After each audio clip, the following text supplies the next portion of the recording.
Elmurod oxirgi jangini ko'rgan bo'lsalaringiz kerak, juda ko'p gap so'zlar yuribdi. Hozir shu haqida mana erik akalarim podrobni gapirib beradi. O'rtoqlar, xabarlaringiz bor. Hozirgina sveji, tanlardan yangi uzilganda Barselona Villarrealni uyiga borib 2-0 yutib keldi. Elmurodni ham Qozog'istonga jo'natib yubordim. Nima bo'ldi? Rekord 2-0 unda ham. Ko'pchilik savol beradi, bu Elmurod bilan Barselonaning orqasida kim turganini endi mana his qilyapsizlar. Hamma yo'q 2-0 bo'lyapti. Bu golkash, g'alabapazlar umuman eplay olmayapti. Elmurodni ham, bu Barselonani ham ko'ryapsizlar. Golga to'ymas, golxo'r, g'alabaxo'r, chempionkashlar deb eplay olmayapti. Endi Elmurodni jangga keladigan bo'lsak, erik aka, nimaga o'zingiz urushmayapsiz?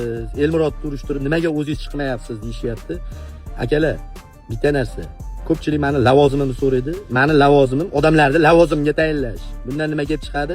Men urushtiramaman. Men urushni agar urushsam, kletkaga 2 kishi kiradi-da.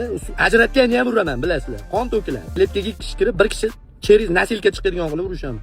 Bunaqa sapernik chiqmayapti-da, jigarlar. Chunki Elmurod buna narsalarga tinchgina Elmurod kirgizib boryapti. Barselona Chempionlar Ligasida furor ko'taradimi deyman. Kelishdagi o'rtoqlar. Ushbu videoda Barselonani dushmanlaringizni otib qo'ysalaringiz, azoblash xizmatidan sog'lom foydalangan bo'lasizlar. Sizlar bilan Erik Haydar.